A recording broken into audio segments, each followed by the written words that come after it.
Hello, and welcome back to the True Names Podcast. I'm your host, WetSpongeOnFire. You can call me Sponge or whatever you want. I don't really care. My pronouns are he and him, and I'm joined with... Hi, I'm Whimsy, and I'm an alcoholic. Yeah. Sorry, is this the wrong? Did I come into the wrong? I mean, I wouldn't have made that joke there, but you know, that's fine if you want to make that joke there. Look, I mean, my dad's an alcoholic, so I... Okay. Get into the trauma real early. Should we go with pronouns first? Yeah, let's do pronouns. She, her. And so if you've listened to the show before, this is the second episode, but and we're still working on the kinks and whatnot. But in the first episode, Cactus and I started off with doing a confounding factor, basically why I find their lived experiences interesting or important. And so I think last time they explained it, but I can say why, or you can say why. Would you like to phrase it yourself, or talk about why you've sat me down in this chair? Yes, why you're in one of the most uncomfortable chairs in my house. Is it? I like this one. Oh, okay, and why? Or do you want me to? No, I'll talk about it. Okay, I feel like you're more qualified. Yeah. More likely to say the correct terminology. Exactly. I had some trouble. I'm a trans woman. And I about almost a year ago now, we're coming up on my first girl birthday. Yeah. Which is like perfect timing. Yeah. For this. Actually, that's true. Yeah. You can actually reflect. Not that you couldn't, but. Yes.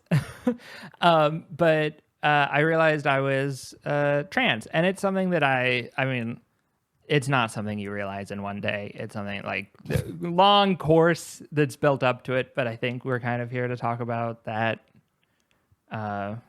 experience. Yeah. Not a lot of trans people out there, at least visibly. So good to shed some light on. Yeah.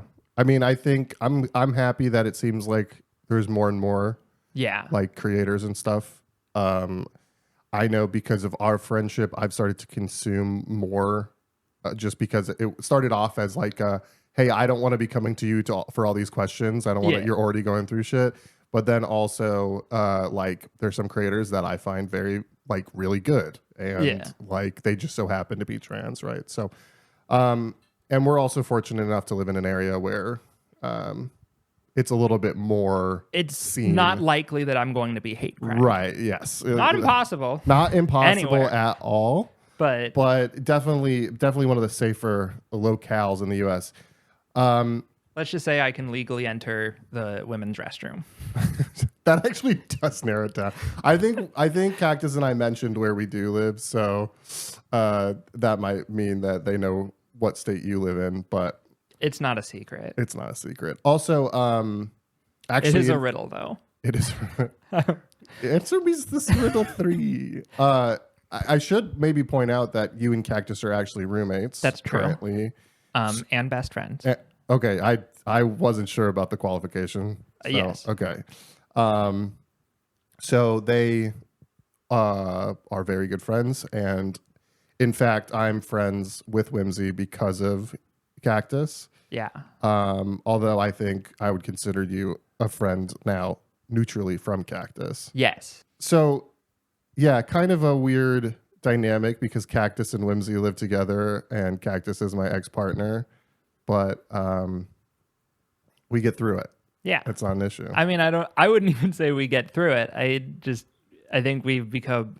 You're kind of a softie. Well, don't admit that on the internet. Oh, okay. You're not a softie at all. hard boy. But we're very good friends. I would say so. Which Wet. is why Can I call you Wet? I would prefer Sponge, honestly. Okay, cool. Maybe put that word first then. No. Sponge Wet on Fire? Sponge Wet on Fire? No. Honestly? Okay, no, continue. Okay. But yeah, I mean, I don't think I would feel, honestly, I wouldn't feel confident talking to somebody about these sorts of things if they weren't a very close friend or other relative. It would be weird to just get a random trans woman on your podcast and be like, hey, can you just talk to me for especially a for while? episode 2. Yeah. maybe like episode 100 it makes just a little like, can I ask you invasive personal questions that might be triggering about your transition? Right. And also like I know a lot of the questions I'm probably going to end up asking I probably kind of know already. Yeah, we've talked extensively about this. So that's my little because I think important to note we've been friends longer than a year. Like you knew me pre-transition. You saw the whole. I was privy to things that were going on with your mental health pre-transition that resolved a bit post-transition. I'd say more than a bit, but a lot. I'm not going to speak for you. That's fully. Fair. That's why you brought me. Well, yeah, exactly. But yeah, I just wanted to set up that context, and I guess I'll give the same disclaimer as I did last episode, and probably should just put in the chat or something. The chat in the description. I've been watching too many streams. But yeah, this is not mental health advice. This is not medical advice. This is just lived experiences and kind of our understanding of the world. So please, work with medical professionals and people that are licensed to do these things. But, you might hear things that worked for Whimsy. It's a good way to get started, at least. Yeah, I want to clarify something. Well, we're talking about my transition. Let's be clear. I am a binary trans woman, which is just a very small subset of a much larger, broad group of gender nonconforming people. 100%. And so I can only speak to a very, very small fraction of experiences. Something I also want to say, binary trans women like myself are a lot more visible, but definitely look into, other experiences from people who might not be as visible. Transmasque erasure is a really big thing. Really big. Like, I think a lot of cis people really have no idea what non-binary is, or that's probably true. The spectrum of gender. I think that confuses most people. And I'm not an expert on this. It's like anything. You have to be willing to engage with it, even if it goes against your preconceived notions. Otherwise, you're not going to learn about it. Yeah. Right? You don't go into science class. Well, hopefully you don't go into science class believing, something so profoundly different. And then you're like, well, nope, I'm plugging my ears. This doesn't make any sense, right? I actually didn't go to science class at all. Just you skipped. Yeah, I didn't like that one. Just failed. Failed science since the 2nd grade. Okay. We talked about cactuses, difficulties in science. So, you're not alone. Don't worry. I didn't do good at all in school. Yeah. And that's okay. We're thriving, right? Yeah. I wonder if there was something going on during puberty that had me distracted from all of the schoolwork. Well, I wonder if there's something. That's a great transition. Oh, hey. There it is. Hey, segue. You ride on those. Yeah. Okay. Well, I'll explain that for context. The context is I have a scooter that's Segway brand. I didn't know that it was Segway brand. Yeah, it is Segway brand. Well, shit. Anyway, we had a really good transition set up, and now I think there it is. We're back. All right. But yeah, so the first thing that I wanted to discuss and maybe pick through a little bit is one of the things that from being a person in your life who I would hope was supportive and is supportive. Yeah. One of the more. Yeah, sure. Thank you. Was like the thing that really I kind of take a lot and I bring up a lot as this is the thing that really made me get it, or really made me understand more of your view. Was we were playing a D&D campaign and Cactus basically peer pressured you, but it wasn't really peer pressure into playing a female character. And you said that was one of the kind of final straws, right? How would you phrase that? Yeah. Basically it made you continue thinking about things, or it was something you'd been thinking about for a while? Like, I want to get clarity on that situation. Yeah. Just because I think it being a D&D thing and like a role-playing thing is also really interesting, since like a lot of people have talked about being able to use that as like a way to video games are absolutely a huge, like video games, tabletop RPGs, like all of that are a huge gateway into gender exploration.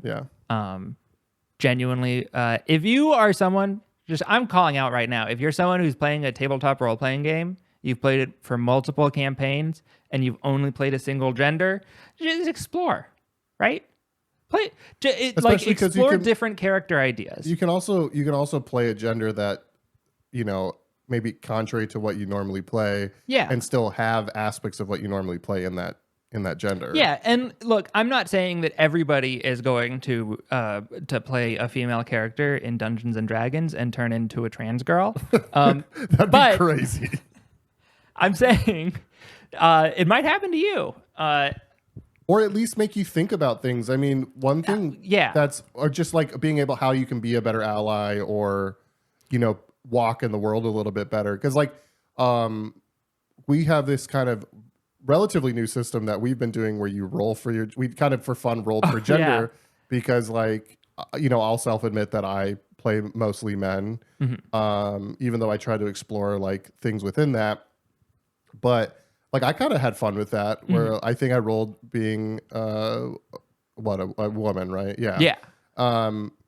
And you know, it's obviously rolling even is not the best. Like, there's infinite genders, in my opinion, or whatever, right? Like, there's a spectrum of it. But it is just like, it was just a fun starting off point, because now I kind of had to change the idea of what my character was going to be a little bit, because like some things might have not made sense, or maybe other things were open to me. But yeah, so getting back on point, because that was a slight tangent. So like, what was your thought process the road that? to transition? I guess. I think the Cactus talking me into playing a female character was less so like the final straw, but it was more of like a light switch, I think, being turned on.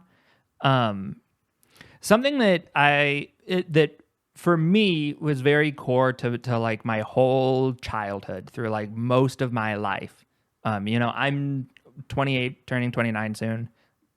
27 years of my life, basically. I felt extreme pressure to be something.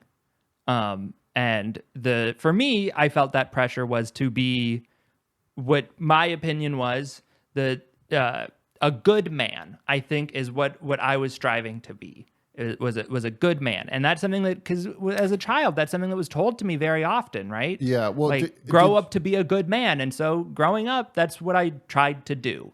And do you think that was like specifically society made you feel that way, or were there more overt pressures in your household?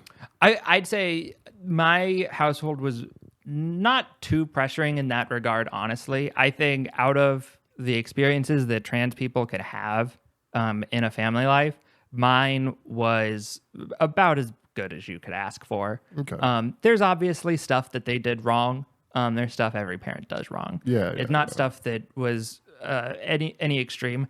I think there's more so just like a general, like, the society is really built around this heteronormative cisgendered view on humanity.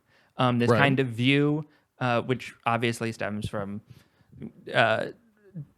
hundreds of years of patriarchal, often religious propaganda, right? Basically to whatever. We don't need to get into the history of that. Taking shots already. But I mean, for me, where am I going? Just like kind of the path that got to the light switch moment. Okay, so I had this pressure, and I don't think it was like a family thing. I don't think it was like anything specific. I think it's just something that's baked into everybody. I think this is something that you'll probably hear a lot from a lot of different queer people also, is just like the pressure to be what society deems as normal.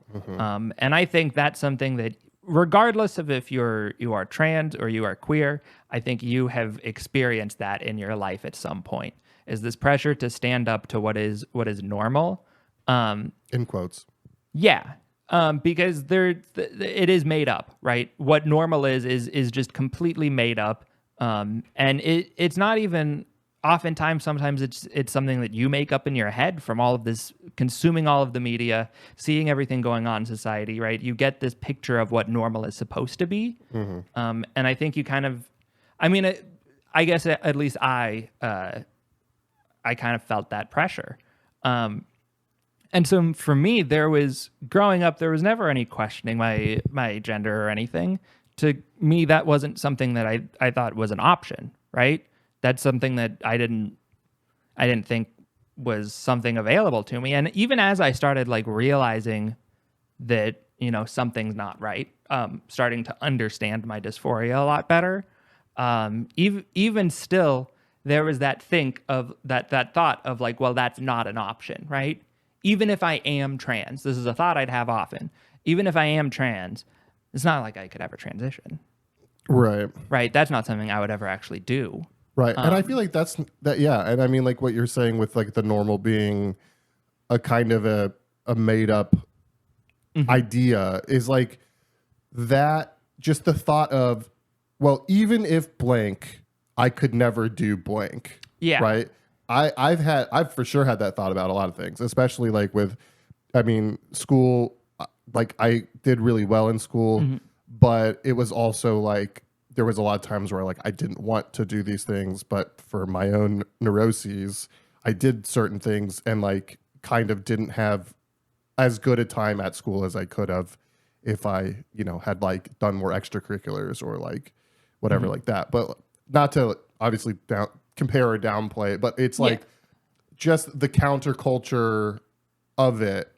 I feel like there's no way it would shock me if people denied ever having that thought about anything. Yeah. Like one little thing even. Yeah. There's so many different pictures of what your idea of what normal is supposed to be. And for me, it was that very perfect box of what a good man is. And so, I'm just going to say it right now. I did it. I became a good man. In college, I played the role perfectly. Now, so well. I was handsome. I was charismatic. Okay. People liked me. So you're talking about good in like all aspects of what it means to be a man, not just like morally good. Yeah, morally good, but also these stereotypes, these ideas of masculinity, of my understanding of masculinity, and what the positive sides of it are, right, and what parts are good to embrace, right? Taking care of people, like protecting people in a more generic than like physically. And that is something that I don't know if we need to get into my whole relationship history. I don't think we have time for that. We don't have time for that. But that's something that genuinely impacted so many of my relationships too, is that pressure of like, I need to be a provider. I need to be taking care of these people. And that's what I'm expected. Yeah, and the result was it put so much more pressure on myself that it was hard going through a lot of that stuff. And what happened is after I did become a good man, I was like, well, this sucks. Yeah, I don't want this. Because were you like chasing? You're like, well, if I get to being what I can, like, if once I'm a good man, it'll be good. Yeah. Is that what your thought process was? And then, so when I was in college, I was like, okay, then the next steps to becoming a good man is I need to finish getting into adulthood. I need to get a full-time job. I need to get like a good salary. I need to get a wife. I need to settle down, all that stuff. And I did it. I did all of that, right? I got the good job. I got all the health benefits, the 401k. I had car insurance, Talk benefits, baby. Like I had the life that I pictured I was supposed to have, right? Sure. And again, keyword, the life that I thought I was supposed to have. Not the life I wanted, the life I felt was right for me. Right. And then I had it, and I hated it. Nothing was better. All of these issues were still there. And I think that is what made me start looking backwards and start questioning some things a little more. And this is where the cactus story comes in. Mm-hmm. This was what was it? 2020, 2021? Was it 2019? It was pre-COVID. Was it pre-COVID? I think we started the campaign pre-COVID. I don't think this occurred pre-COVID. Oh, you're right. This was... Because this was... we played part of that campaign online. Yeah, this was like 2020, maybe 2021. Yeah, I think it was mid to late 2020, if I had to guess. Was I married when this happened? No, I wasn't. You were not. Okay, yeah, so this was 2020, I think. Yeah. But yeah, 2020, Cactus said, yeah, you got to play a girl. And then I was like, okay, I'll play a girl. Again, no hesitation whatsoever. This was not like Cactus forced me to do it. They were just like, oh, I'm tired of being the only person playing a girl. Mm-hmm. And I was like, and they were like, you got to do it too. And I'm like, oh, okay, sure, yeah, absolutely. And immediately I started having a ton of fun thinking of different character ideas and getting into that.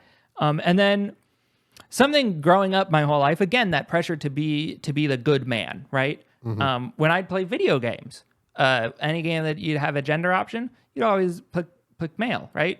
Because if I picked female, then I was just like the gross guy that was just like, oh, I was just pretending to be a girl. You were doing the reverse psychology, which is like, well, you're not playing a man because you want to be a man, like because you want to like self-insert.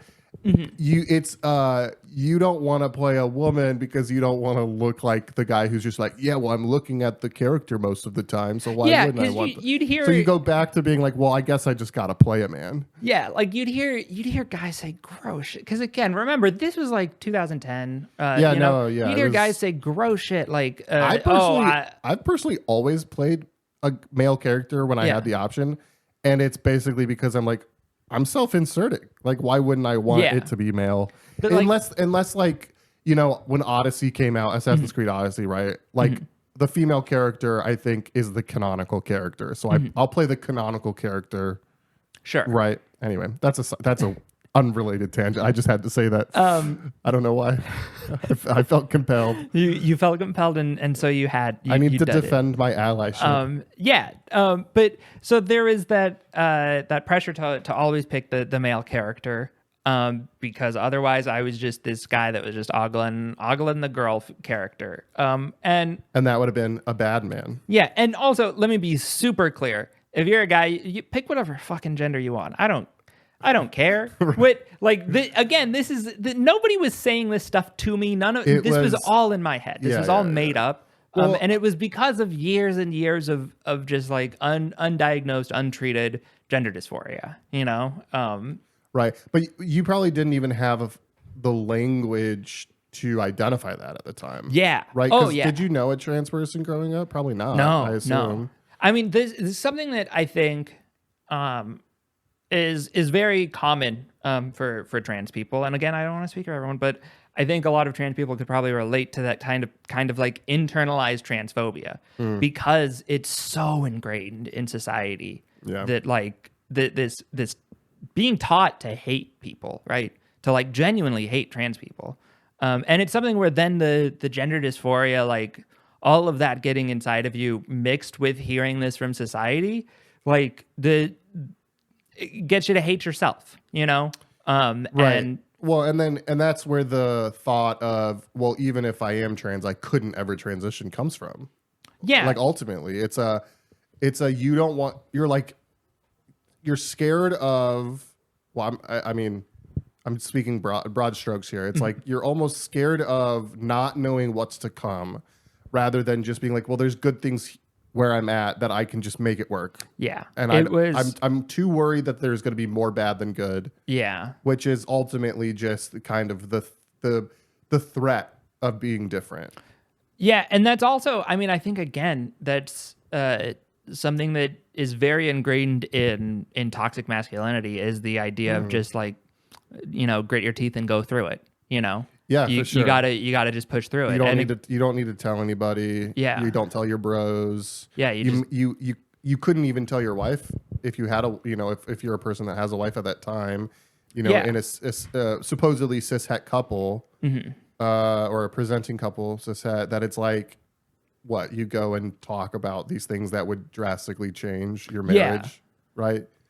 Yeah. It's just, there's the compounding things, but not saying all of those affected you. Just So then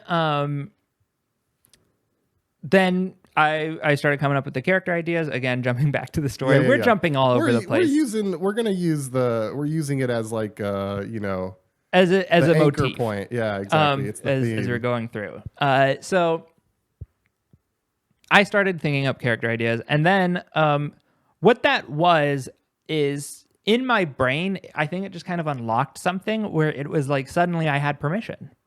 Right? Remember, before I didn't. Before I couldn't play a female character because then I'd be that guy, right? And I didn't want to be that guy. So, I'm being a good guy, remember? I'm trying to be the good man. Yeah. So I can't be that weird guy that's playing a female character.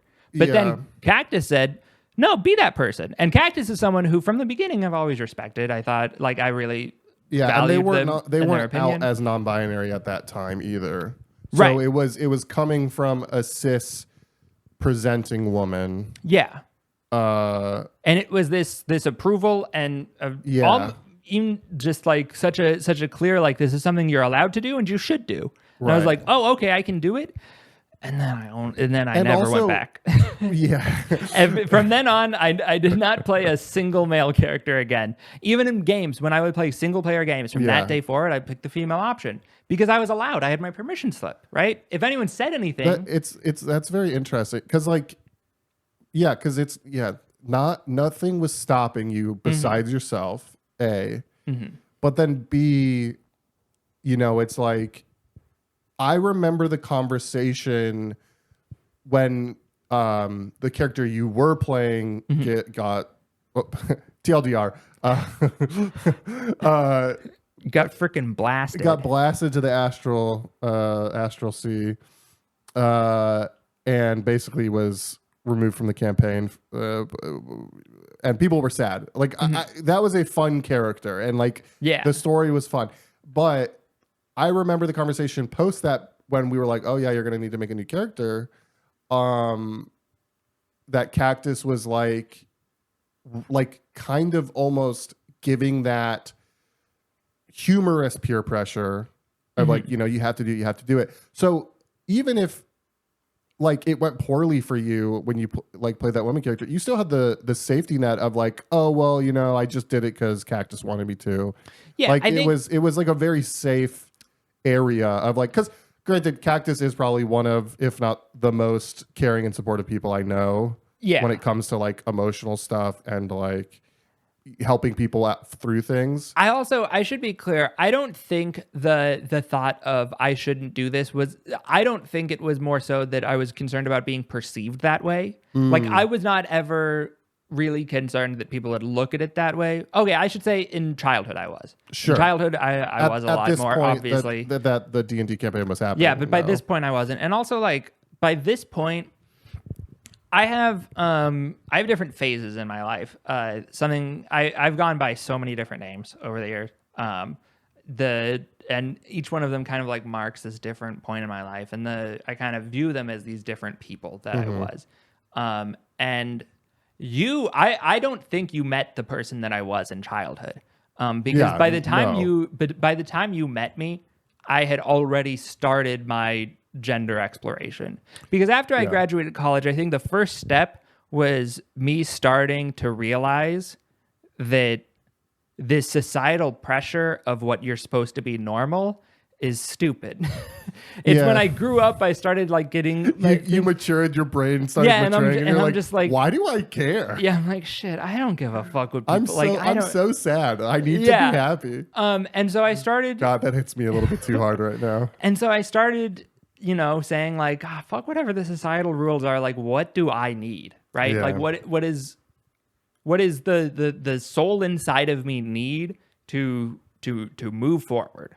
And so I started just exploring a bunch of different stuff. First thing I did in college when I was the quote unquote perfect good man, I had that. I think I was stylish. I think I put good outfits together. I think I look good. I've heard that from multiple people, so and not just you. Thank you. Then thank you for vouching. You're welcome.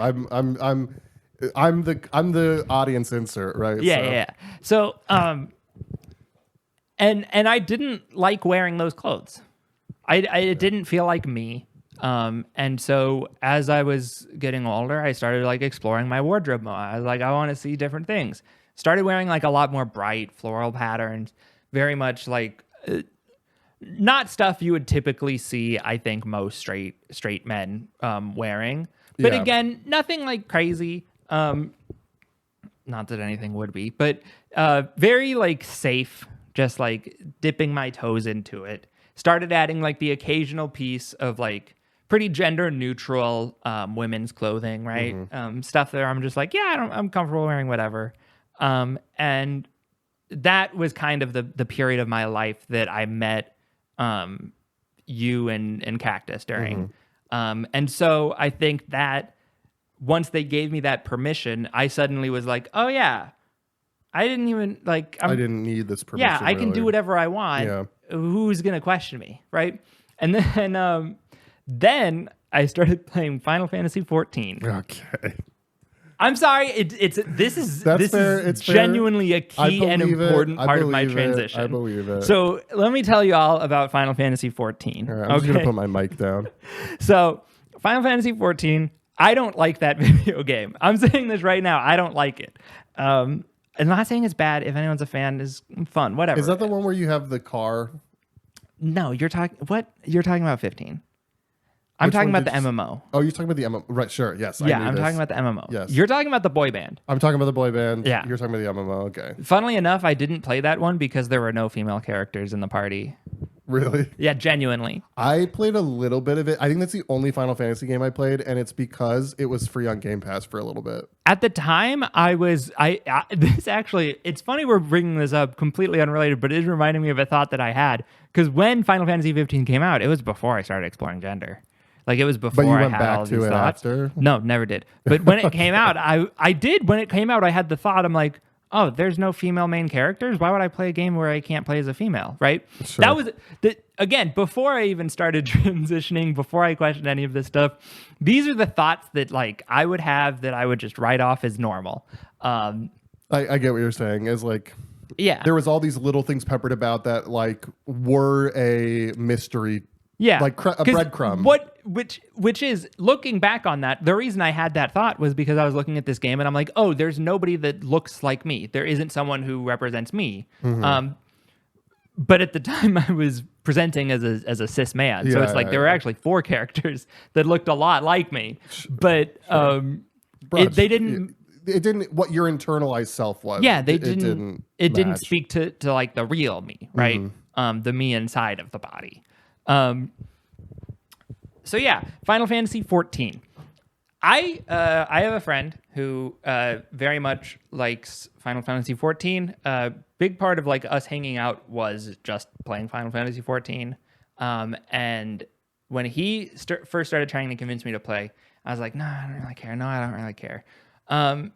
But the character customization, right? Sure. And the dress up. I mean, that's like the only thing I probably really know from that is just seeing stuff online. And so I put 200 hours into this game, and 100 of those hours was just character customization. Oh yeah, it was all of it was just trying to get good outfits, like and just trying to. And were there like quests for specific outfits and stuff like that? Or sure, like and what it often was is like dungeons would drop different gear, okay, gotcha. So it'd be a lot of just rerunning the same dungeon.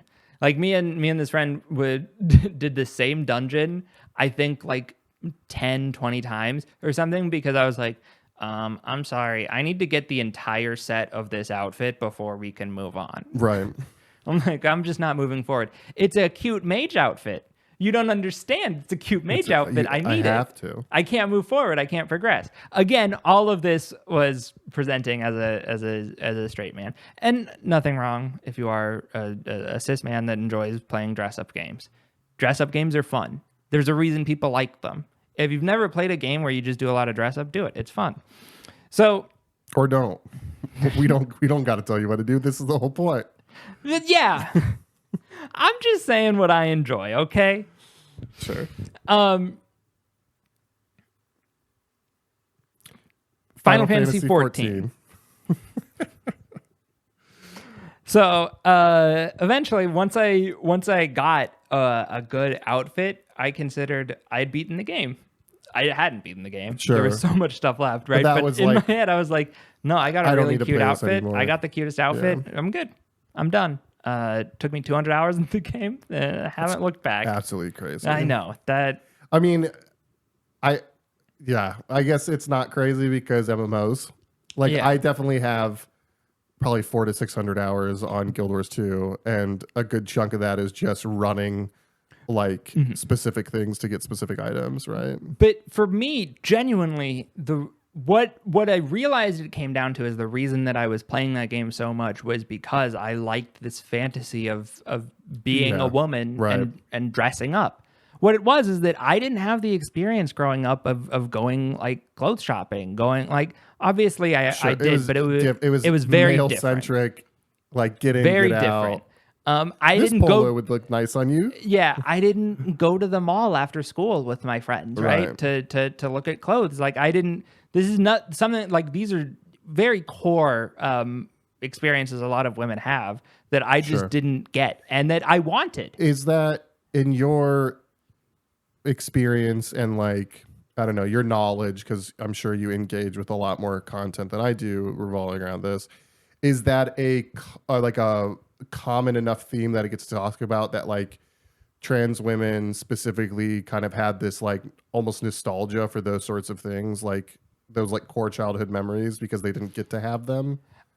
Or is that just more of like a individual thing? Is like you do wish you had that kind of. It really depends because I think there are a lot of trans people who like trans women who did get to have those types of experiences. Like my partner, also a trans woman, she very much did have an experience where she was able to kind of explore her gender a lot more as growing up and earlier.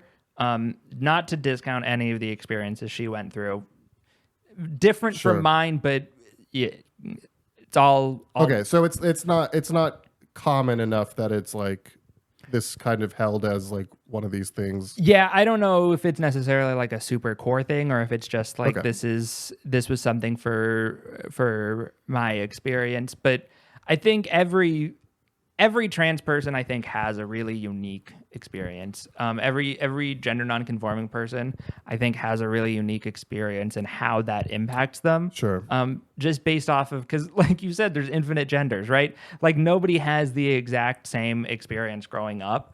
I guess for anything, right? For anyone. Yeah. It's right. And it's also not like, while majority like, for a thing to be common enough that it's kind of like a cultural canon, it needs to be coming from a majority of people, right? And if like you're already within a minority, those minorities are already having less cultural canon events because there's just less people overall, if that makes sense. I don't know if that logic tracked, but I get my point being is I appreciate you clarifying that because I was curious if that's like a thing or if everybody kind of, because I mean, this just shows my continued ignorance. I mean, like it's not intentional, and we like for sure. I mean, like we talk about it a lot, where it's just like, hey, I saw this thing. Like, what, what's your take? I guess.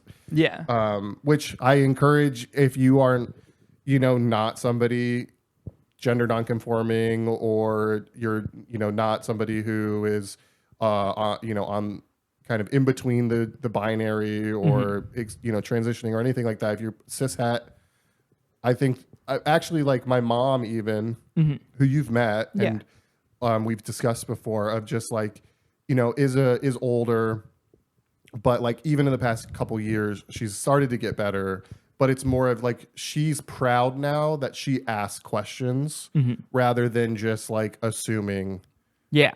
Which can sometimes get her into a little bit of hot water because she's trying to be nice asking questions. Sometimes people don't want to ask questions. I think the asking questions is a good step, but I think the bigger and most important thing, more important than asking questions, is just listening. Yeah, for sure. because asking questions doesn't matter if you aren't doing the listening part. Well, sure. But but being willing to engage in those conversations, being willing to be emotionally available for those conversations, because like, listen, I'm never going to understand what it's like, because I mean, maybe like, I don't you can never get an entire full grasp of what it's like. I don't think I'm trans. I'm pretty sure I'm not. I'm also a person that doesn't like ever giving definitives, but like, my own, I can empathize in some ways of just like, I've gone through depression. I have anxiety. Some of these things are triggered by that, but I'm never going to understand gender dysphoria in the way that you did. I'm never going to understand what it's like to live as a trans woman. So it's kind of like, the next best thing is to listen to their lived experiences. Hence, podcast called True Names. Find it. That's a really good idea for a podcast. I thank you. But yeah. So anyway, yeah. So I just want to encourage people to have those conversations, to listen, find content creators you like. But yeah. Anyway.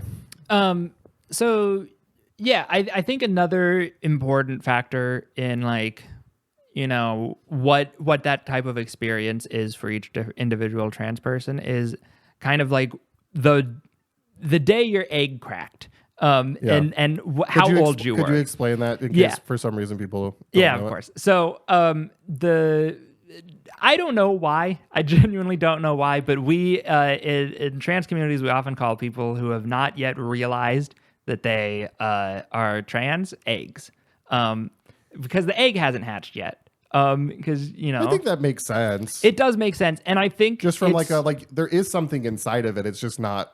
It's fully matured. And I think it's also a really good analogy because it's like the whole time it's still you, right? Right. You're still in there the whole time, but there's just Your like a wall. Brain's the same, kind of. Yeah. There's just kind of this wall that's built out, and you've got to break that down. And I think that's something that people who have transition can kind of like. I think we feel the egg cracking, right? And it is much like an egg cracking, a slow process sometimes, like it isn't always instant. But I think how old you are when you like fully realize depends a lot on that, because I think it's just like how many years you spent denying that feeling, right? And so for someone like me who didn't realize that I was trans until I was 28, that was a long time, right? That's a lot of experiences that I didn't get to have as a woman, right? I didn't get to go to college as a woman. I didn't get to go to high school, middle school, elementary, like none of that, right? And so other people do get those experiences, and that's something also. I don't know if you're familiar with this, but like that's something sometimes can like breed a lot of resentment in trans communities. Is that like? Yes, I have seen some of that online, and I've seen some like trans creators discussing it. Yeah, and this is my speculation is that there are more and more trans people coming out each year, right? But probably the number of trans people on this earth is not changing too much. Do you think? It's just they feel safe enough to. Yeah, what it more so is I think it's also that they are actually being informed enough to be able to question their gender. Gotcha. Getting like improved quality of living means that you're able to like Maslow's hierarchy of needs or whatever, right? And once you get to a certain point, for me, right, it took until everything was done. It took until I felt fully financially secure. Like it took that whole time before I started like actually questioning these deep-seated things. Yeah. And so I think something is that like I think the internet also has helped that. Like I think there's a lot of like some people are saying, oh, Tumblr turned all of these people gay. Sure. And here's the thing, I'm just gonna say as a queer trans woman, it did turn all of those people. It didn't turn us gay, but it helped us realize, right? Like these different things. It's because realizing that these are people. Yeah, you have a community. You have the community to be like, hey, these are things I experienced that you also experience. and hey, I'm this way. Yeah, literally. You might be this way. Oh wait, I think I'm this way. The day I logged on to the subreddit egg IRL, I realized I was trans. It's one of those things that's just like, do you know what I mean? It's like suddenly you're scrolling through all of those and you're like, oh, these are I've never seen something this relatable in my life before. Well, that's the same. And some people find egg IRL sooner rather than later. Well, but like one thing that I think was something that recently, I think it was a couple months ago, but I think recently we discussed about the whole egg culture, like the cultural canon of the trans egg was like, it's like you don't want to crack the egg for them. Oh yeah, the prime directive. The prime directive, yeah. Explain that part, because I think that's really interesting. Yeah, it makes sense. So I think we talked about it in the context of Finster, who is correct, a Twitch streamer, gender fluid. Yeah, gender fluid, but who used to identify as a cis man, but did a lot of like started off with Girl Week, where they dressed up as a girl for a week and then just kept doing it. Eventually, like, was living their whole life dressed this way, presenting this way, but still was like very firm and like, no, I am a man. I identify as a man. I just like to wear women's clothes or whatever. Yeah, and from an outside perspective, I think a lot of people saw that there was, what was that internalized transphobia, not accusing, again, this point, not speaking directly about Finn, but just like a generalized, like that kind of like internal feeling of like denial is really what it is. Because the scariest thing in the world was when I realized I was trans. It was terrifying. It is still terrifying. Before 28 years, I was living my life as a cis white straight man. Yeah. And I'm now living my life as a queer woman. Right. And it is the big 180. Yeah. The chances of me being hate crimed went from very low to a lot higher than I would like. Sure. We'll just say that. And it's scary. There's this real fear. There's this understanding of there's places in the country that I can't go. There's places in the world that I can't go anymore, right? Not just like the trans identity, but also just the queer I was just going to say just being a woman. Yeah. Well, right? Sure. Okay, like sure. Even just like that makes sense. We've come a long way in women's rights. But there's still there's still so much misogyny in the world. Sure. And just much more likely that, something could happen to me. Right. And there's that real fear, especially, God, the scariest thing is when you are a lot more visible. And that is the beginning of the transition. Because, not speaking for everyone, I'll speak for myself. I did not look as much like a woman as I wanted. And there's also this feeling of you never will. And this kind of like feeling that for me, that was a big thought, was like, once I started having those thoughts, right? Again, going back to Final Fantasy 14, after I'd played that, right?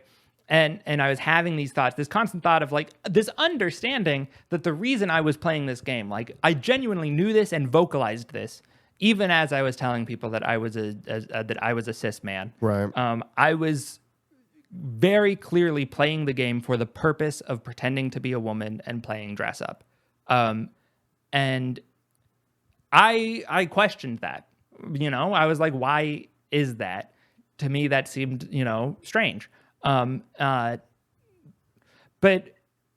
then I started like looking in the mirror, started really, really thinking about this stuff, and started thinking like, oh, like, am I trans? Sure. And the immediate thought was, I'm never gonna transition. Period. No. It's just immediate shutting down the thought. Immediate, like, I'm not going to do that. For me, it was the thought of like, even if I transition, I'm not ever going to be a pretty girl. I'm just going to be an ugly girl. And I think that's something that a lot of trans women can say they've thought before. And that's because of that internalized transphobia. It's because so often in media, trans women are portrayed by cisgendered men wearing dresses, which is not what trans women look like. And it is gross. It is disgusting, and it shapes people's view, right? It makes, especially for like, you didn't grow up ever meeting a trans person, so think about how many people see that and will never interact with a trans person. That's the only interaction. For most people, the way they are going to see trans women is by how Hollywood portrays them, right? And that is horrific. Or like the news. Yeah, the news, whatever, right? And it's oftentimes not what trans people actually look like. And another thing is also, you're just when you're like going through your transition, there's a lot more things that kind of like, I'm thinking of how to phrase everything. Essentially, through my process of hormone replacement therapy, right? Through once I actually started getting on hormones, it takes time for estrogen to have its effect, right? What it is, it's like 3 years. Like 1 to 3 years or something like that. Like it's the whole time until you're like done? Like up to 5. Up to 5. Well, and you have to continuously take it for the rest of your life as well, right? Oh yeah. Yeah. When you're taking the estrogen is essentially going through puberty again. Because I think a lot of people don't think about this and aren't as familiar with this, so I think it's a good thing to talk about. But like there are a lot of ideas that people have that gender and sex and all of that stuff is something that is determined upon birth, that it is something that is built into your DNA, and there is genuinely no scientific evidence to support this. It's just not true. It's also completely erasing the existence of intersex people. Right.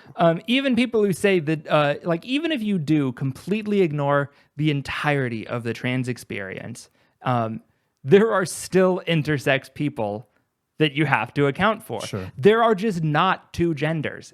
There just aren't, right? Well, and then people gender say, itself is a construct. Yeah, and then people say, oh, there's only two sexes. Again, what about intersex people? Yeah. It's this idea, this erasure of any group of people that doesn't fit into this established binary. Yeah. And so children oftentimes, if you look at a child before going through puberty, the only things that tell you what the gender of that child is are societal things. Yeah. The kid's haircut, what clothes they're wearing, right. What color the clothes are. Right. You know, it's like people always misgender babies all the time because it's just like you just guess based off of what color the shirt is. I mean, it's like a dog. Yeah, exactly. I mean, that sounds bad if we're talking about kids. But it's actually different because the kids are wearing clothes. They're wearing sweaters. They're wearing they have haircuts. But like if you lean down to pet a dog, you're not going to necessarily know, right? Yeah. And so I think also a point I've seen a couple times on Reddit is that if you look at like pictures from 100 years ago, like baby boys, kind of like people be like, oh, those girls are so cute, but it's because like at the time pink was a boy's color. Like they really liked having curly hair for kids and that sort of stuff. Oh, yeah. So we can even like implant our own societal norms from right now on places hundreds of years ago and expect them to be the same when they weren't. Yeah. So, yeah, I mean, we might be preaching to the choir depending on who listens to this, but yeah. But so what actually determines quote unquote I guess what determines all of the factors that people associate as the sex, right? Is hormones. It's testosterone and estrogen, right? Those basically make men look like men and women look like women. Again, in quotes, using what society determines those things mean. But so what, think of everything typical when you think of like what, society says a woman is, someone with breasts, someone with generally a smaller waist, larger hips, more fat in the legs, the thighs, in the butt, the chest, all of that. Whereas men typically are going to store the fat in their stomachs. They're going to store it in their torso. They're going to be generally larger builds. more muscular. All of this stuff, every single thing I'm saying is being determined just by hormones, just by testosterone and estrogen. And during puberty, there are some things that have some permanent impacts on the body because the bones are still changing. So like being exposed to testosterone permanently changed my body in some ways. I'm 6 feet tall because I was exposed to testosterone. My body got larger. It continued growing because that's the effect that testosterone has as it's being put into the body. And my vocal cords got thicker and I got a deeper voice. And that's something that like those vocal cords aren't ever going to shrink. The way that you hear me speaking right now, this is I've trained my voice. This is not the exact tone that I would use as like before, but the trans women typically have to voice train, not have to, feel the need to voice train, so that they can kind of not mimic, but so that they can have control over their voice, so that their voice is able to meet societal standards for what women sound like. And that is a really big one because fun fact, I don't go to Jack in the Box anymore. Have I told you this story? No. I don't go to the Jack in the Box right over here. I don't go there anymore because I went to the Jack in the Box. I said, they said, hey, you can take your order. I said the thing, it was a long order picking up for me and my partner, whatever. And at the end of every single sentence, he said, sir. Yeah. At the end of every single sentence. And I was okay the first time. I was fine the first time. You deal with it. I was fine the second time. But it's like, 10 to 15 times of being called sir in a row. Like it really impacted me. Because every single time it's just a denial of who I am. Well, and it's also a denial of how much like work you are putting in to passing maybe is the wrong word. No, it's the passing is the word. It's me attempting to pass, right? I paid for voice training. I spent, months of my life training my voice so that it sounds different. Yeah, you're going to all these, you're doing all these other things. You're doing appointments, doctor's appointments, shopping. And it's like, even if your voice isn't great, it just would be not like just being validated every single day would be great. Yeah, it's just every single time it's just this crushing of just like, okay, I sometimes I feel good about myself. On good days, I feel good. I feel pretty. I feel like I have a nice sounding voice. And I'm lucky enough to have an extremely loving partner who is also trans and who understands my experiences and who is so loving and supporting and is constantly affirming me and is constantly, feeding into the good thoughts. But the bad thoughts still come through. Bad days still happen. And getting hit with that sir over and over and over again, it's soul crushing. It's all that work I've put in is invalid. Yeah. Society still sees me the way that they've always seen me. Can I ask you a question? Yeah. And we can cut this if you don't feel like comfortable answering or whatever. Have you been called ma'am or sir at other, like if you go to McDonald's? Have you also been misgendered? Oh, yeah. Okay. Yeah, no, I've been misgendered everywhere. So you've been misgendered everywhere, but this place was just such, like, Jack in the Box. It was traumatic. It was just so traumatic because it wasn't one, like, at the end. It was every time you ordered something, like, right, I got what you're saying. Yeah. And the unfortunate thing is that person was probably just trying to be respectful. I don't want to question their motives, that's the thing is like I don't think that person was a bad person. Sure, it's just you can't go I'm there. not upset with them because I was going to Jack in the Box at 10 o'clock at night. They've probably been working a long day. Yeah, management's also probably on their ass, like, oh, you've got to be respectful to the customers, right. So they're probably just throwing it in there. And in those situations, we need a gender neutral, like honorific. Is there a gender? No. Okay, we need. That's the thing is that there is no gender neutral equivalent to sir or ma'am. Yeah. At least to my knowledge. I don't know if you have comments or where you post these. I post it on YouTube as well as podcasts. So okay. Let us know. Leave it down below what the gender neutral equivalent for sir or ma'am is. Like, genuinely, please let us know, because I want to know so we can use it. Pal. Yeah. I mean, but pal isn't formal. It's not respectful, right? It's Palladium. That's it's expansive. Anyway. But yeah, so that experience was like just the constant being misgendered. Like it gets to you. And it creates these patterns of avoidance with certain things. Like, you don't get to live a normal life anymore, even if it is your own internal monologue really like causing you to be down. It doesn't matter. Like, you still don't get to be, because of how society is designed and implemented. Yeah, like just today, I am starting a new job and just finished training, and the trainer was like, so the whole time in the class, here's something that I don't know if other trans people can relate to, but I can tell when someone is perceiving me as a woman and when someone is perceiving me as a man. There are just ways that people treat the different genders, and you can sometimes tell. And throughout my training, you sometimes experience people who not ever outright misgendering, but occasionally, slipping in some more masculine language. Sure. There are just some little things. And this trainer was actually like very, very respectful the whole time, was constantly like, genuinely, he was viewing me as a woman, right? And it made me feel nice. Like it felt good to be respected and viewed as who I am. And so when, after the class, I thanked him for it, saying like, hey, I'm trans woman. This is my first time going to work since I've come out, right? Like, this is the first job that I'm doing training in, and it was really scary. And I just, really appreciate, how cool you've been about me and everything. And he was like, what? You're the same as anyone else. And that's the way that the good ones view it, right? Sure. The good ones view it as you're just like anyone else. But because in their minds, I am, because I am just like anyone else, right? But in my experience, and I'm sure other people can relate to this, you don't always get treated that way.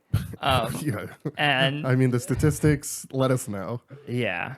But I assume, well, I shouldn't assume. Let's say this. Have you found that in general, your interactions here are pretty good, or is it still pretty bad for you? Just overall, average out, going to the, going to get food, going to Here's what it is. store. Genuinely, the biggest factor is how far along in my transition I am. Okay.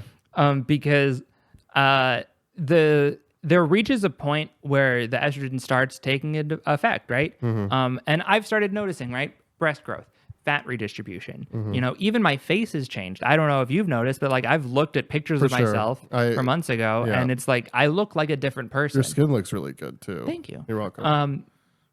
Estrogen changes your skin, right? All of these. I partially do that, but also your skin does look good.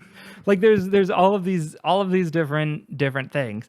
And so I look like a different person right now, and the estrogen is doing its job. It is feminizing me, it's making me look more feminine. Sure. And I think that's just getting people to start recognizing. They just start, instead of viewing me as a man, they start viewing me as a woman. Typically, because it's easier for them to guess. But when I first started transitioning, I think a lot of people, still, no matter what you do, people are just gonna view you a certain way. I've even in very femme clothing, very, very dressed, painted nails, still get called sir. It would still happen.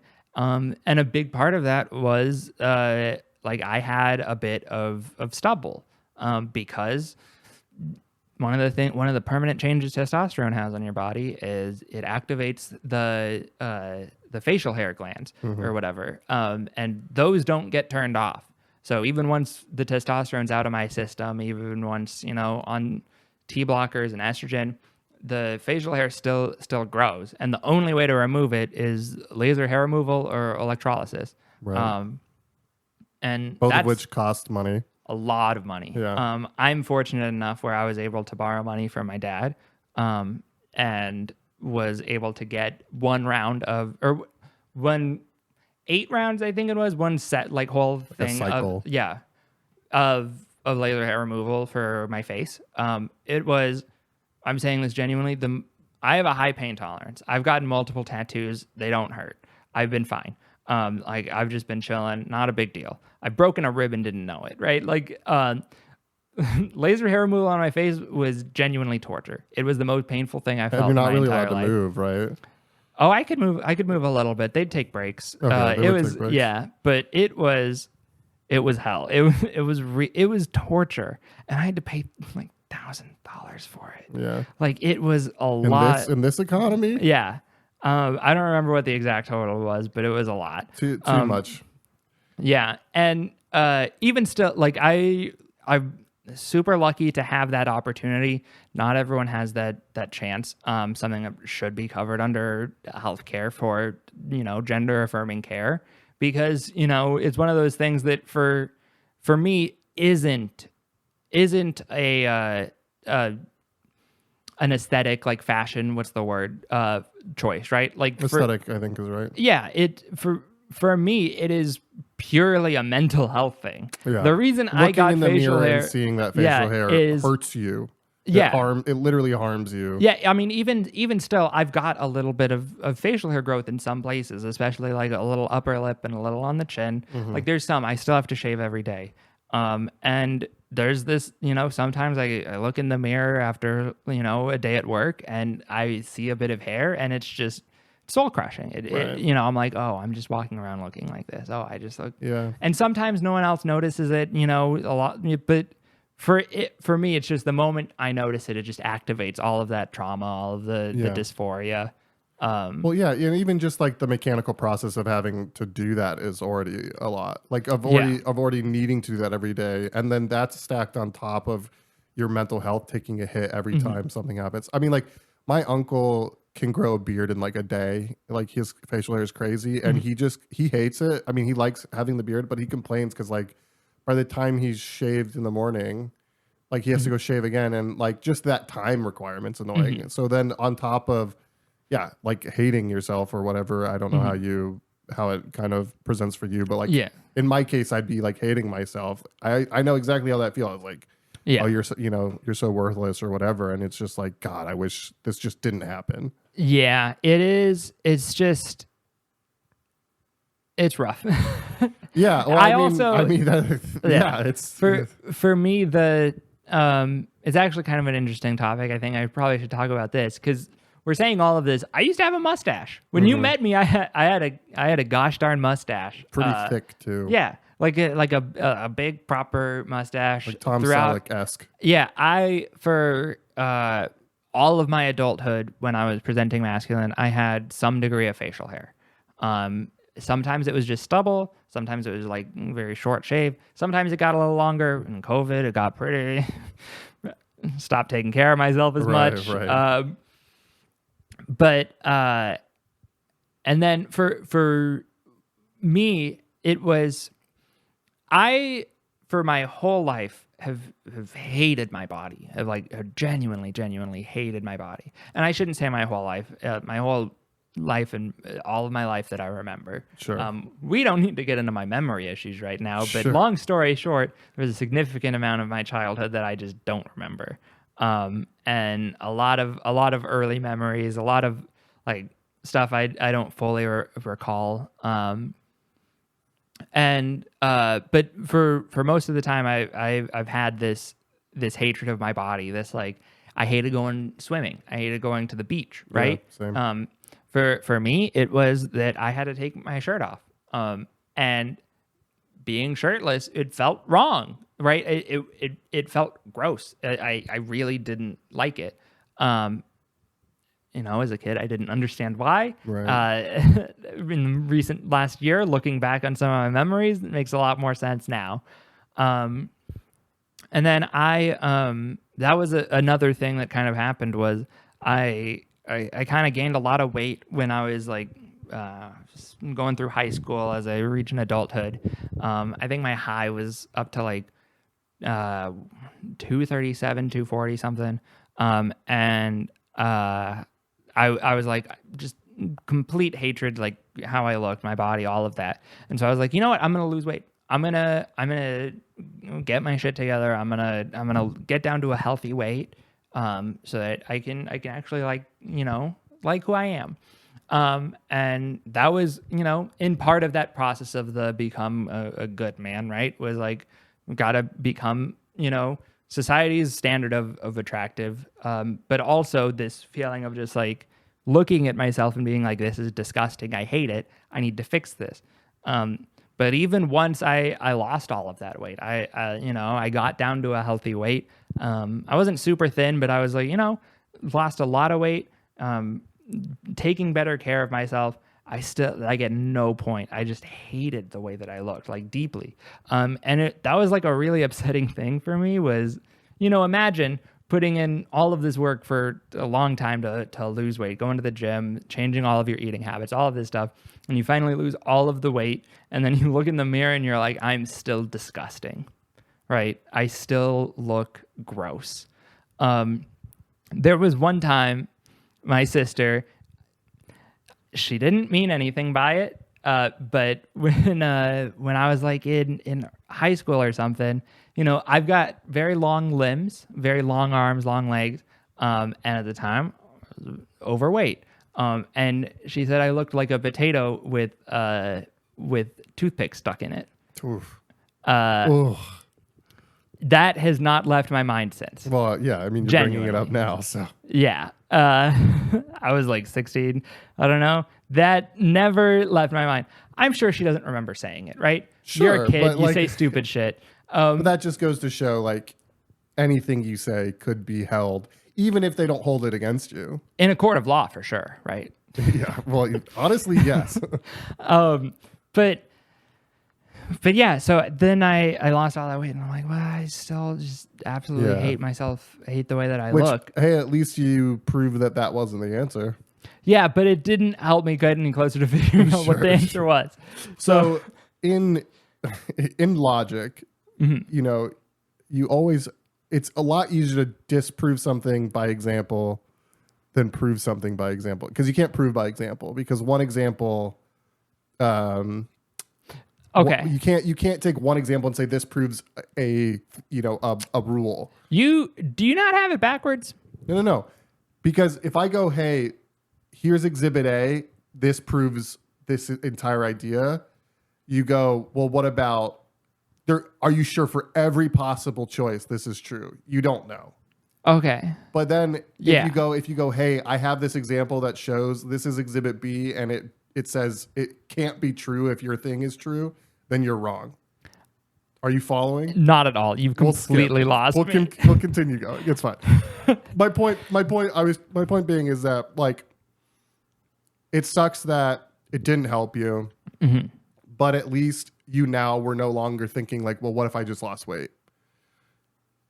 I have an eating disorder, so okay. The thought of what if I lost weight is still in my mind right now. Okay, gotcha. That doesn't go away. For me. Sure. That hasn't disappeared. But I get what you mean. The idea was it's just like, I was trying to be supportive. Yeah. I apologize. No, it's all good. I don't think, have we even talked about that at all? No, I didn't know that. So. Oh, yeah. No, Shall I edit this out? No. It's fine. Because that actually was something, is like in high school, as I started gaining the weight, right? Growing up, right? This pressure to be a certain thing. And also, engaging in self-harm, things of that nature, right? Sure. For me, not eating was another form of self-harm, right? Yeah. But also very much was just like if I don't eat, I will lose weight. That it just fixes the problem. Also extreme depression, just meaning I forget to eat, wasn't eating, not taking care of, like all of this stuff.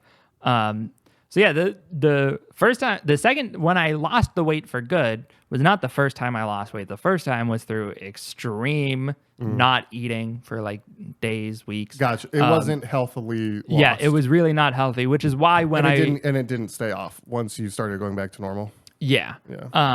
It didn't stay off because all of my old habits just went back because weight is just a matter of like changing your habits, right? It's just a matter of, how much energy you consume versus how much energy you output. You just alter those things to change whatever your weight is. Oversimplification for sure. But generally that's how it works. And so when I went like regained the weight because I went back to, eating a shit ton, not moving, living a very sedentary life, then when I wanted to lose the weight properly, I, was very conscious of that, was very aware of my past experience with an eating disorder and not wanting to fall back into that. So one of the big things I actually had to do was make sure I was eating enough. It wasn't hard at all for me to cut down on eating. That was easy. It's very easy for me to not eat. I could... Well, yeah, I mean, that's the eating disorder. Yeah. Right? The hard thing for me was making sure that I wasn't starving my body, was making sure that my body was still getting nutrients, was still getting fuel, right? Because it's just, I'm not a doctor. I don't need to explain this to you. Yeah, you no get medical it. Advice. But, You're right. So then I, lost the weight again properly, I guess, and then gained some of it back in COVID. And, yeah, I mean, it's up and down. Endless cycle. I mean, a lot of people in my family are overweight. I'm overweight, so it's not like I get it from one side of the spectrum. I don't get it from the other side, but yeah, but that was like, I don't know. It's hard for me even to identify exactly how much like all of this stuff interlocks, like how related that eating disorder is with the gender dysphoria, right? Like I don't know if these things are even related. Doesn't like 1 in 3 women having an eating disorder at some point in their life? Oh, do we? I think. Oh, I don't quote me, but I think it's pretty high. Yeah. Now it doesn't necessarily mean you have like long-term eating, like it gets a little muddled, right? I don't know but I believe I've seen the stat 1 in 3, and then like 1 in 6 has like a long-term or something like that. Yeah, I would believe it. That's not that surprising. No, I mean, and it's very culturally relevant. Like there are, I believe there's also like spikes and stuff depending on like, early 2000s was like really, stick thin modeling. And like there was a spike in eating disorders, I believe. Can I tell you a really dark, funny thing that happened? Sure. One of the how dark? Not that dark. Is it's it fine. funnier than it is dark? Yeah. Okay. Maybe I'll cut it if I middle school health class, right? We had the section on eating disorders and stuff. When they started talking about different eating disorders, to me as a kid, like when I was watching it, I was like, all of the hearing the people talk about the eating disorders. The point of it was to be like, oh, don't do this, right? Like, but as a kid, I was just like, man, this makes so much sense. They're right. They like, yeah. Like you were like egging, like you're like, no, this is. I was like, yes, Queen Slay. Oh, okay. Don't eat. Yeah, that's bad. Throw up. Yeah, that's not good. Yeah, obviously, but for me, it was just because you didn't talk to anybody about it. Yeah, you just didn't turn. Jeez, honestly, sorry. probably I'm laughing, but that sounds really sad. Yeah, that probably one of the things that led to me developing an eating disorder was being exposed, somewhat validated by a video in health class. Love to talk to some of my middle school schoolmates to see if they were also like, yeah, that was weirdly encouraging, like the video was, or if I just was just internalizing it. Yeah, that's fair.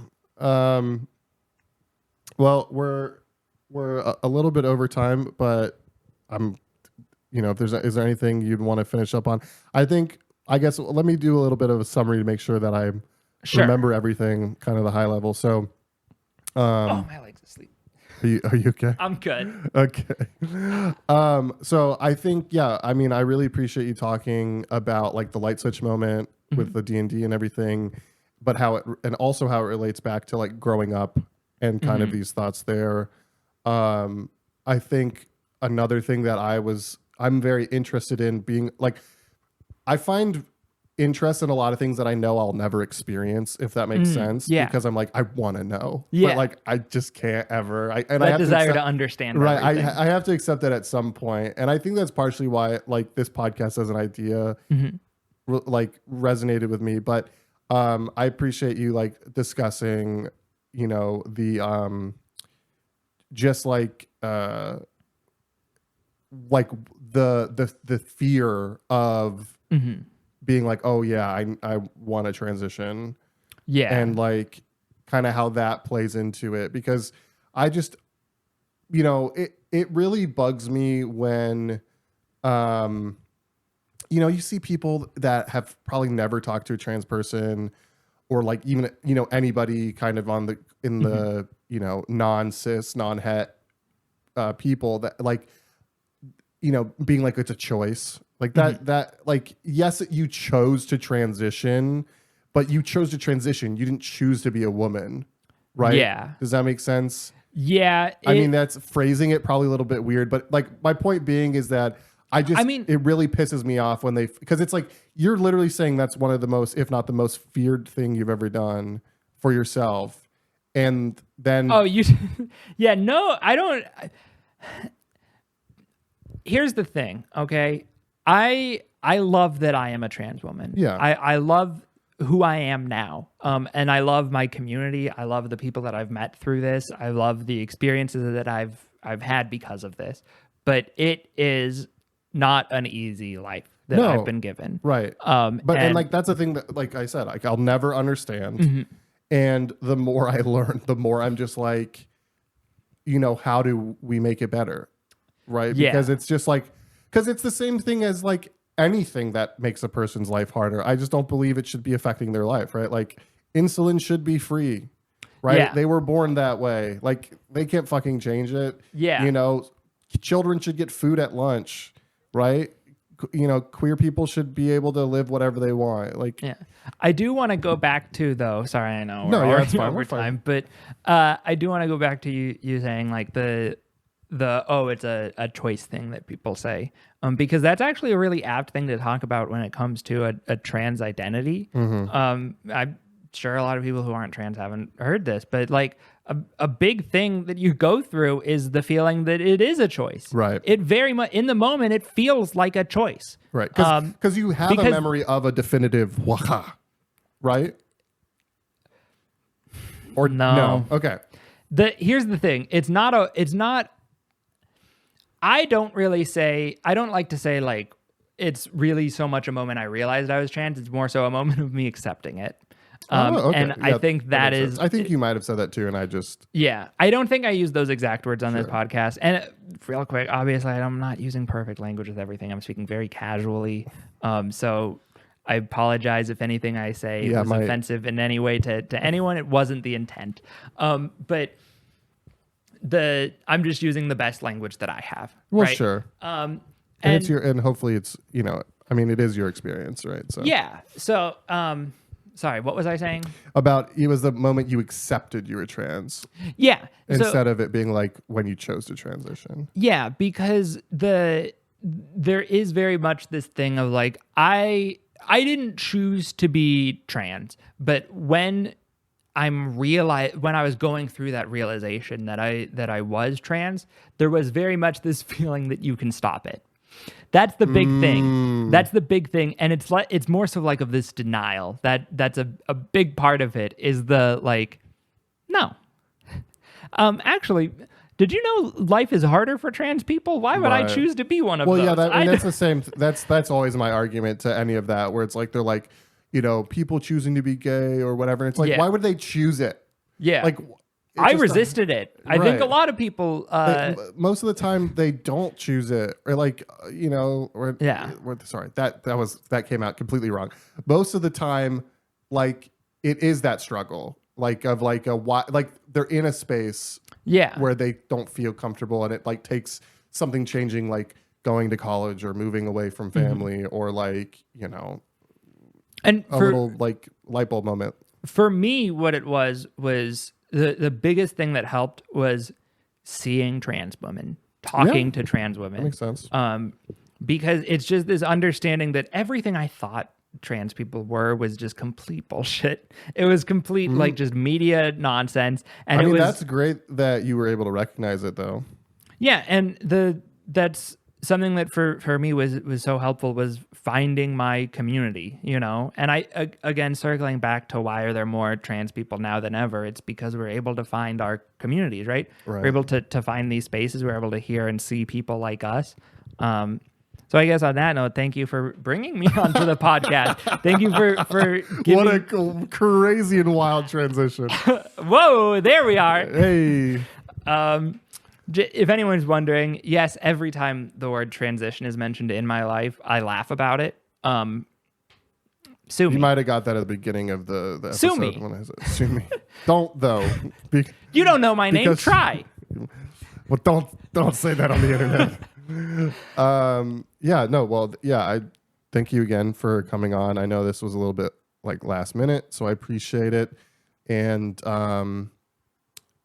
again, this is True Names, the podcast, where I just talk to people because that's what I do anyway. So I find people interesting. I'm sorry, is this your outro? What? My outro? I'm cash. Okay. Honestly. Yeah. It seemed like you were going somewhere.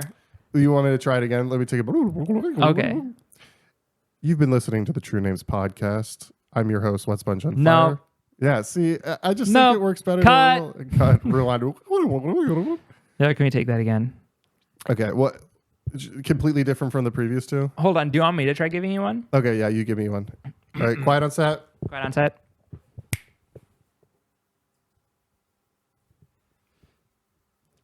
You've been listening to the True Names podcast. What else do you say?